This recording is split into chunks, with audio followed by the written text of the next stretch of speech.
Hello and welcome back to the Cadence Beat podcast. We are in episode number 43, and I am Katy Boykin. I'm the marketing manager at Kadence. I am joined by Ben Ritner as well, and we have a special guest. And Nicola Tweed is going to be our newest member of the Kadence Marketing Team, and we're so excited to have her on board and to interview her today. So thank you for joining us, Nicola. Welcome. Thank you so much for having me. I'm really excited to be here and to chat with you today. Yeah, this is going to be great. We're going to learn a lot about Nicola, and that is going to be really helpful for everyone listening. Yeah, so we obviously want to know a little bit about how you have come into joining our marketing team. But before we get into that, you have been a Kadence user for a number of years, and you are also doing your own freelance business. And so we really want to get into the heart of your experience with WordPress and building a business on your own, and then also working with Kadence. So can you just get started and share how you first got into web design and online marketing? Yeah, sure. So my journey started at a very young age, at the age of about 11. I remember quite clearly when my parents got dial-up, and I'm sure a lot of people listening to this probably don't even know what dial-up is. But I remember clearly maxing out my parents' account, and I knew deep down that I had this love for the online world and I wanted to do something. And I remember clearly in my end of year school yearbook saying, I don't know what I want to do, but it's definitely something to do with computers. So here I am, still many years later, working in this industry. So after I finished school, I went and I did like a 1 year full-on coding diploma where I learned JavaScript and a whole bunch of other stuff. But I got so sick and tired of looking at my computer screen. I was just so tired of it. I didn't want to do this anymore. I was like, no, thank you. So I packed my bags and I moved from South Africa, which is where I'm originally from. And I moved to Paris and I was a nanny there for a year. And then I moved to London and I lived in London for 8 years and I worked in insurance, which is very different to the whole IT space that I was in. And then about 4 or 5 years into living in London, I discovered the Decorate blog and I did a very short course on becoming a blogger. And I created my first blog and I realized I actually didn't like the writing part. I liked the tinkering with the website and making it look good. And slowly but surely, like every day after work, I'd come home, I'd like race home and I'd sit at my computer working on making this look better. And the whole space had really changed from when I first started studying. So things had really, like WordPress didn't exist when I started studying and learning about the online space. So I did that, and then I decided I was going to move back to South Africa and I wanted to work for myself. So I just took on anybody who would have me. Literally, like, if you want a website, I'll create it for you. And I did every platform. I was doing WordPress.com, I was doing WordPress, I was doing Blogger. Blogger was like finicky little things of like CSS and everything. So diving really deep into that. And then one day I woke up and I was like, I have to specialize. I have to specialize in one platform and really be good at that. And so I went into WordPress and I remember specifically using Genesis. So I started off with Genesis and I got such great advice in the beginning. And it was like, the best way to become a good developer was to break your website. And I was like, what? That's crazy advice.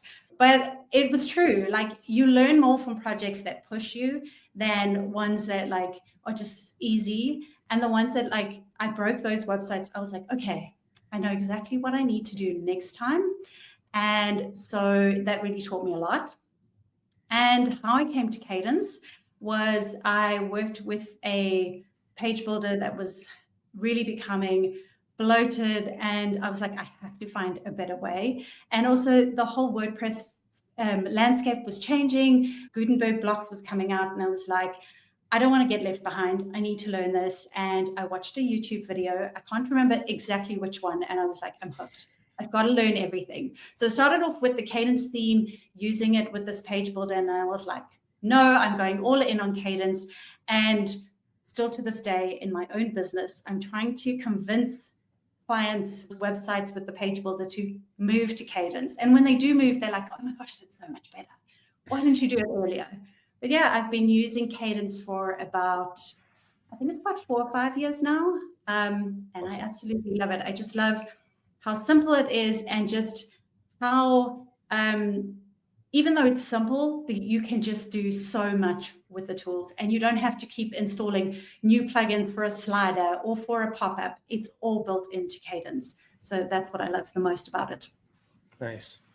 Going back a little bit, with new people getting started in freelancing and wanting to, build a career in that, when you were building websites for like anyone and everyone, was that like, were you going to random businesses in your like area and being like, hey, I'll build your website, or were you going to friends and family? How did you get that traction? So I was actually working at a small little shop in my hometown, and she was like, okay, will you do my website? So I was like, okay, cool. And then I started going to a lot more networking events where there were other people just starting out, creating their business. And in my area, and actually back then, like I can say it was probably about 10 years ago, there weren't that many females in the industry, and there weren't that many web designers like me. And so I started to attract a lot of female entrepreneurs who were into the online space. And it was just literally like I took on one client, and then snowballed to another one and another one and another one. And it just kept going like that. So I was really lucky, but in the beginning, I did a lot of networking. Nice. And also back then, I don't think like Facebook and Instagram and those kind of social media platforms were as prominent in terms of marketing.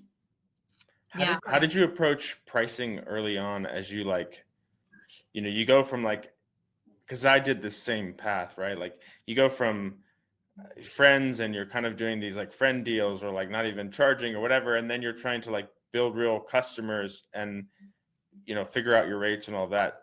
How did you figure that path out?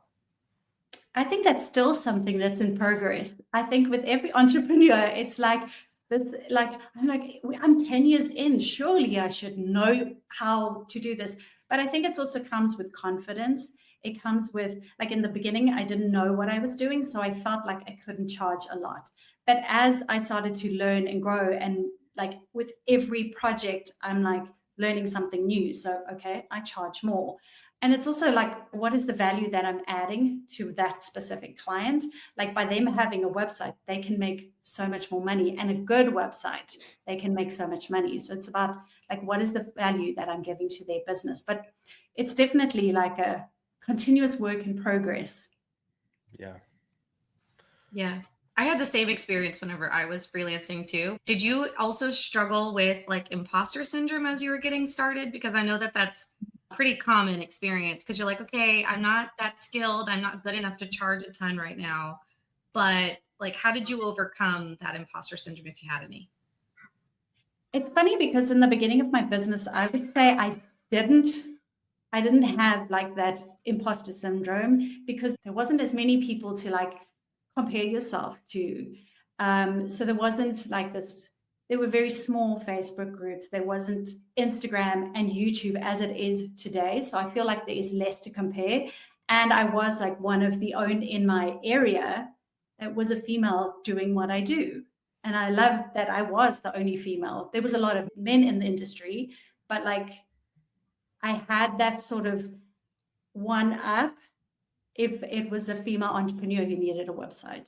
Ah, that's amazing. So like you got to skip that whole phase and just know exactly what you were confident in at the beginning. Well, I wouldn't say it was 100% confidence. I think now I probably would question a little bit more, but that's only because there's more around you to look at. Man, that's a really good lesson right there. Just keep your blinders on. And if you're a freelancer, keep focused on what you do best. Yes. How did you do the design and implementation? Did you like work with other people to figure out like, okay, so I've got this client, they need a design, I'm going to get a designer. Were you the designer? And then if you were, like, what were the steps you took? Did you build things out in Photoshop or write in the editor? How did that work? I started off with using quite a lot of themes. So Theme Forest was like my go-to in the days. And then I would buy Theme Forest once and then like wrangle them, to like get them to look how I want them to look, which was really, really frustrating. And then I used a lot of other templates like Genesis templates as well, and then wrangled them to make them look exactly how I wanted.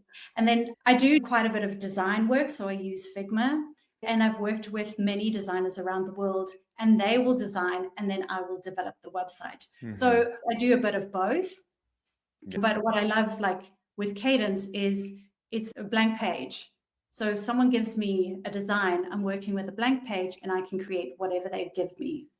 So I've worked with a lot of photographers who do want like a lot of overlapping and animation and those kind of things. And all of that I can do with Kadence. Yeah, cool. Yeah, I feel like I started similarly where it was like harder to design from a blank slate. So I'd take designs from, ThemeForest or whatever template and then kind of tweak and tinker.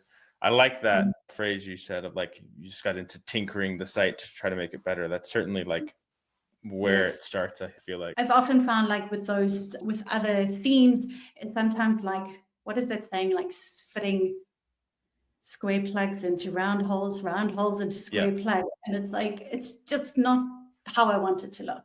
Yeah. When you were starting out, did you end up niching into a specific type of website? Like I do WooCommerce sites, or is it still like anything goes? So I would say it's more in terms of industry. So at the beginning, I somehow attracted all of those in the wedding industry. I did a lot of like wedding venues and photographers. And then it started going into a lot of wellness brands. So like health and fitness, Pilates instructors, yoga instructors. And I think that was just because that's what I am interested in. And like I did very simple websites and also e-commerce websites. Like I love doing e-commerce websites. It's like that challenge of getting it to work properly and also look how the client wants it to look. So it's more in terms of industry that I niche down. Cool. What about with people around the world? So like, were you primarily working in locally? Like you're trying to find clients through your networking experience, like you were talking about earlier. At what point did you branch out and start taking on like more global customers? It's a question I get like all the time. And I cannot remember like my first international client. I don't know why. I wish I'd like documented it because so many people from South Africa specifically asked me that question. I'm like, oh, I wish I'd known. But I did a lot of networking then on Facebook groups. And I did find, again, like I mentioned before, it was like once you got the one client, it was like, do a really good job, you get the next client. And like going back to what I said about documenting, that is also one thing that I'm always like, document the whole process. Like I wish I had documented everything and then looked back and gone like, wow, I learned that and I learned that. And someone else can actually learn from you because they're just starting out. In terms of challenging times of like figuring out the whole freelance process, what would you say were the biggest challenges that you ran into that you had to like, I got to figure out how to do this? Was it, because like if you're a new freelancer, I think you saying networking a lot, like it's key. Like most people would be like, yeah, you've got to learn how to network. Did that come naturally? Was that a challenge? Was it the invoicing and the like cash flow? Was that the challenge? Like what were some of the biggest challenges? I think running your own business or being a freelancer is like one of the biggest, can I call it self-help? Not self-help, like growth thing. It's like nothing can teach you as much as running your own business. Like it's like that, how do I answer this email? Like, or the setting boundaries of like clients maybe sending you Facebook messages and Instagram messages and emails and like voice notes. I get like voice notes all the time. And it's like setting that kind of boundary. So I think the freelancing does come with all different types of things. I never struggled with invoicing, organization, or anything like that. It's more probably like setting that boundary. Okay, this is the contract. And yeah, so probably contracts. It's like, this is the contract and this is what I'm going to deliver. And then it's always going outside of that scope. But that can also be like my personality. I feel like you do need a thank you page here, so I'm going to create it for you. So it's kind of learning that. Yeah. Yeah, for sure. So you're talking about scope creep here. What is something that like you have done in order to like overcome that? Because I feel like scope creep is a really common problem with freelancers in Mhm. particular. So if you are that like highly empathetic type of personality who just wants to serve and do a really great job, and how do you prevent that from like overtaking the project or turning into, hating the project that you're working on because like it's snowballed into something so much bigger? I think it's that from that like first call, knowing that that client is the right one or not for you, but then also being super clear. Like I've often now go through my contract with the client and be like, this is what is included, but I do think you may need this or you may need that. And if they say, no, we don't need that, that's okay. But then I need to also know I'm not going to include it. So just being super clear. I often think like, I see it in Facebook groups where web designers complain about scope creep or just waiting on their clients to get back to them with the information they need to create their website. And I'm like, sometimes maybe it's the web designer's fault because we are the expert. We need to like explain to them and like guide them through the process. Maybe they just actually don't know how to give us the copy or what copy to give or what images. And so like with my process, it's simple, but I give them a lot of video guidance of like, this is where you can get that. And this is where you can get that. And if you're struggling with it, let me know so we can get it. So I often don't run into like issues with my projects overrunning, maybe here and there, but it's generally like they're on time.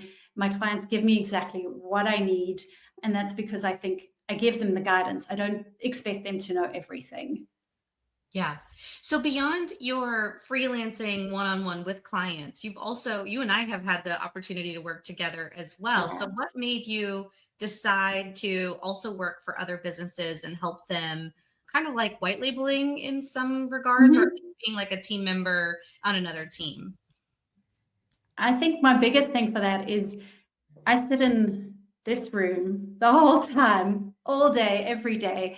And I think it's just nice to work in a team where you can like chat to other people and get their different ideas and learn new things. I find sitting in here, I can watch YouTube content all day long, but like when you actually have that one-on-one, then you can grow and learn new things. And I got to a point in my business where it was like very stagnant. I need something different. I want something that's going to challenge me. And it's always been one of maybe like my positive qualities is like, I don't like to stand still. I like to be continuously like learning something new. Okay, how can we improve this? How can we make this better? And I got to a point where I was like, okay, where to now? Like, what next? Yeah. So how did that work? So you were still doing your own freelancing clients, and then there was this is for my side business that I have. I put out an ad, said I need some additional help. You applied, you were a great fit. You joined the team on a part-time basis as well. So like what was it like kind of juggling like a part-time thing as well as managing additional clients at the same time? Because that's a unique situation that some freelancers might be interested in exploring as well. Yeah, I think it's about managing my time and managing my own clients, knowing how many hours I need to do for each separate business. I must say, I'm pretty good at organizing myself. I think it's a good thing. Sometimes it can get overwhelming, but it's about managing expectations.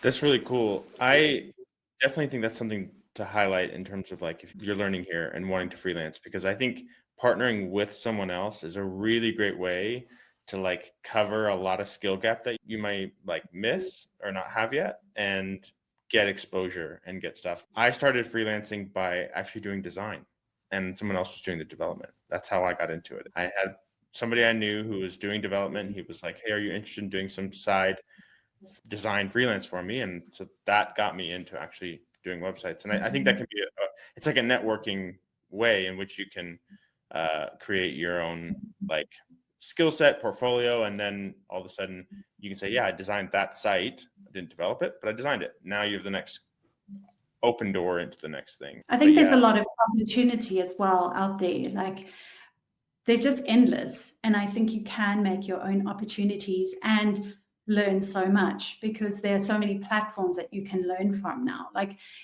there's YouTube. You can go to YouTube and basically learn anything you want to learn, or you can network with anyone and be in so many different Facebook groups or whatever networking platforms you choose. So I think getting started is a lot easier these days than it was. Yeah. Maybe my opinion. I'm curious if we can go back for a second, because I think when I think about like problems that freelancers have, a lot of times it's getting stuff from clients. Like, they just struggle with getting the photos they need, the content they need. So can you give me a little bit more info on that? You kind of made it like, oh, I have a system for that. Like, so I think the funny thing is, like, everyone is so into like all these systems, like Asana and all of those. And like, while I love them and I did use them at the beginning of my business, I found that my clients hated it. They were like, I have to learn another thing just in order to get a website. Like, that is a struggle. And I did a webinar for a summit like 2 or 3 years ago, and I thought, this is going to get no traction, nothing. I have never received so many emails, and my system is so simple. It's literally like a Google folder. Like, that's it, but just with a lot of videos to really guide them as to, how do we do this? How do we add this content? And I've just found it worked. And I did start off using Asana, and I've tried Dotsudo, and it took me ages to set it up, and nobody liked it. Yeah. So I went to Google. That's cool. Do you design prior to getting the content, and then you're like, okay, well, we need content to fill out this homepage? Or do you like, you're like, I need all of your content up front, and then we'll start looking at design? I want everything up front. I want to see like everything. And when I get that bird's eye view, I'll be able to create your website for you. Because if you get like it in bits, you're like, no, that doesn't connect. Why didn't we add that to the homepage? Or why didn't we add this here? So I'm like, I'm not even starting your project until I have everything. Okay. And do you think about it? So like, when I got into early stages, this is a long time ago, it was a design first approach. It was like, okay, well, what's the feel of your website going to be? Which is now I would completely flip on. Like, to me, it's like, no, what is the goal of your website? Like, that's how I would focus. The goal. How are we going to make sure that the customers can achieve the goal versus like some feeling we're trying to create or whatever? Do you approach it that way? Do you come in and try to be like, okay, so from a bird's eye view, this is the marketing goal, this is the structure, and that we're trying to achieve, and then kind of fit everything into place from there? I do try to do it like that. It doesn't always turn out like that. You have clients who want to dictate and be like, this should look like this. But it's always about the goal. Are we at the end of it, like actually getting a website that's going to work for them? And I find when you're being dictated and told this is the design, often the goals aren't met. So I do try to, and then tweak the copy or tweak whatever layout in order to get there. Yeah. As your journey has progressed and things like that, and just in even the rise of competition for site building and all of that, have you found certain ways in which you bring added value that you maybe didn't think about before? Like, maybe it's a marketing of like, this is added value for like, here's how you're going to get emails and be able to do email marketing or things like that, or maintenance plans. Like, what are the things that have come out of this that you're like, well, customers needed this, so I started offering it? Yeah. So I found that like sometimes just giving a client just a website, it's not enough.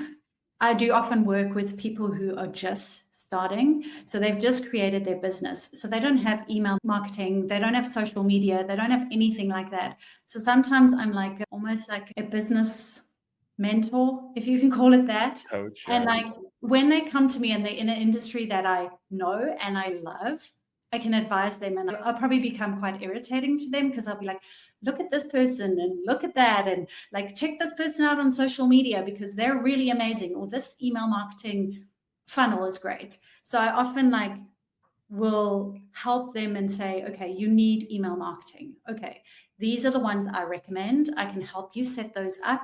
We'll link them to the website. I can help you create a funnel. I can help you create your first campaign. When it comes to social media, I'll help you set it up, but I won't do your social media for you. But I can show you how it works, because a lot of them are just, like I said, just starting out. So I found it's more like a holistic view at their website, because the websites have changed. It's not just like this static thing that you put up and goodbye and like, let's carry on. It's like, we need to now start generating like interest in our business. And how do we do that? And how do we start generating leads and then making sales from our website? So it's really changed. The whole thing has just changed in like, I don't even know how many years, like 5-6 years. I remember like a couple of years ago, it was just like, there's your website. Okay, bye. But now it's like adding in Google Analytics, search engine optimization. And now it's going to be like AI. How do we integrate that? And how do we do that? Yeah. You've mentioned you use Google for like getting in customer stuff. Are there any other tools that are like maybe freelance specific or things like that you're like, I've found this really helpful? Outside of Kadence, we're taking that as a given, right? As a given. Well, of course, Kadence, and then the Google Suite. So everything there. But I also like a tool that I have just recently discovered, and it's Responsively app. So it's like, I love it for checking what your website looks like on all devices. So like mobile all the way through to tablet, which I have like struggled with in the past. But this is just such a great app. You can see how everything looks and make sure that all your websites are working perfectly on all different devices, which I find is a great tool. Yeah, it's just like the general tools that I use as well, like Canva, sure, Google. Those tools always come in handy. Yeah. So let's talk a little bit about your joining of the Kadence team. So that has been, you've been on the team now for about a month or so-ish, maybe a month and a half. Okay. Yeah. So what made you decide to join the Kadence team, especially because of your freelancing past and history and all of those things? Well, I don't know why I wouldn't want to be part of the team. It's such a great team, and it's been so exciting for the last month. It's a month and a half, I think. Well, I've loved Kadence for like 5 years, and working with you, Katy, you put it out to me that like Kadence and Stella were looking for someone new to join the marketing team. And I was like, well, I'm not in the market for a new job, but like, why not? Why not challenge myself and do something that I haven't done really before? Obviously, I've done marketing for my own business, but like this is much bigger scale. And I really know the Kadence products. I love the products. It's not hard to market something you love, really. And also just joining the team to be with other people and learn from others. That's great. I know the time difference has been sometimes challenging, especially because we're like 12 hours apart, right? What time is it for you? Like it's like 6 o'clock. Yeah, and it's my almost 11 o'clock. So it's quite a big jump, but I feel like you've done a really great job making it successful. So for freelancers or people who are thinking about possibly getting either a part-time gig with another company or even a full-time situation, what advice would you give to them, even though there might be some time difference challenges and things like that? I think communicating is quite important, just expressing like what can and can't be done. But I do feel like a lot of people do make excuses these days of like why things can't work. So it's about fitting the work into your day. I don't know. Yeah.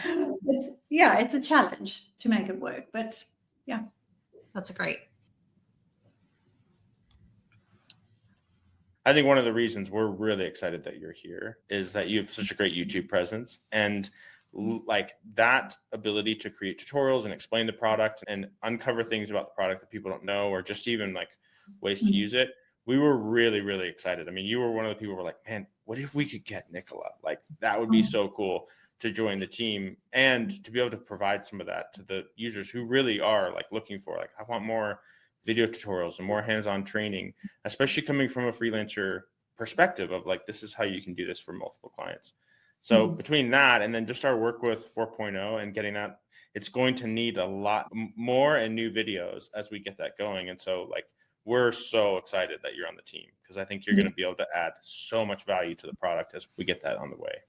Yeah, I'm very excited. And I think that's the biggest thing. I'm excited to be part of the team to share my love for creating tutorial videos. And I've always had people come to me and say, you make it seem so easy and simple when you create these tutorial videos, and it's calming and it's nice to watch. So I hope that I can create loads of tutorial videos and help people create websites. It's always been my thing, is like, I will really want to show people how easy it is to create their own website, or how they can take their website to the next level with Kadence. Yeah. So very excited to create content. It takes a very special skill set for someone to be able to teach the skill that they're good at. So it's one thing to be able to write code or design a website, but to also be able to articulate the steps in which you did it in and make it make sense to the user is, I think, a gift that not everyone has. And so I echo Ben's point that we're really excited to have you on board to help with all of that. Yeah. Thank you. Okay, so anything else you want to share? Otherwise, we can get into some lightning round things. No, I don't think I have anything else to share. Okay, so we're going to hit a few lightning rounds, and you just answer them as fast as you can. We know you've already said tools, but favorite WordPress plugin besides Kadence?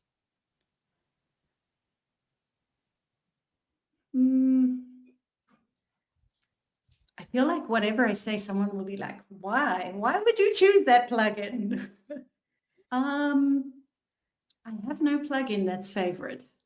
Kadence is my favorite. Okay. Coffee or tea? Coffee. Do you drink it black or with stuff No, in it? I need milk. No sugar. Your dream client project? Wow, someone that's organized. I like that. Someone that's organized and easy and a breeze, but also someone that's like in an industry that I really love. Like when I enjoy the industry, I'm like, this is an easy project, or it's not easy, it's just enjoyable. Even though maybe, for example, it has features that I'm challenging to develop or create. If it's in an industry that I enjoy, then that's a dream client for me. Awesome. And then what's one piece of advice you would give to your younger self who's just starting freelancing? To believe in yourself more. Like I mentioned this on a meeting earlier, was just like, I create YouTube content and I'm like, is this such a great video? And then I watch it 2 years later and I'm like, that was amazing. Keep doing that. And I'm like, and especially when you read the comments and you hear someone say, wow, that helped me. Thank you so much. It just like makes your day so much better and worth it. And I'm like, okay, I'm going to create the next YouTube video. That's awesome. Well, cool. Cool. Do you have any, from a productivity standpoint, any things, have you explored time boxing for time management or anything like that that you're like, this has helped me? To-do lists, do you do them? Do you not? Tomato timer. Have you ever used tomato timer? Yeah. So it's literally like 25 minutes on, five minutes off. And often if I am procrastinating or I'm like, I really do not feel like doing this project, it's like, okay, I'm only going to give myself 25 minutes and that's it. And then I do 25 minutes and the next thing is like 4 hours later and the project's done and I enjoyed it. And I'm like, I have to use this more often, but I find that the best. And time blocking. Time blocking is great for like just offloading it mentally. So just being like, I'm going to do it tomorrow. I've got 3 hours to do it and it's going to be done. And then it's just like offload that mentally. I can deal with today. That's a really good strategy. Cool. Well, thank you so much for being here on our podcast. Everyone can expect to see Nicola a lot more around the Kadence community, in our Facebook group, as well as our YouTube channel, here on the podcast. You're going to see her a lot more. So thank you for sharing your story and giving us a sneak peek about who you are and all of your experience with Kadence. We really appreciate you. Yeah, thank you for having me. It's been great chatting. And I'm excited to continue creating more content and working in the marketing team. Yeah. That's awesome. All right. Well, if you are sticking around because you're wondering if we have any updates about Kadence, keep an eye in the Facebook group because we should have just released some exciting information and details, sneak peeks for you. So the Facebook group is the place to hang out. Also join our newsletter to get updates on our products and anything that we have coming in the marketing pipeline. So be sure to join the Facebook group and the newsletter, and we'll have updates for you guys soon. All right. Thanks. Bye.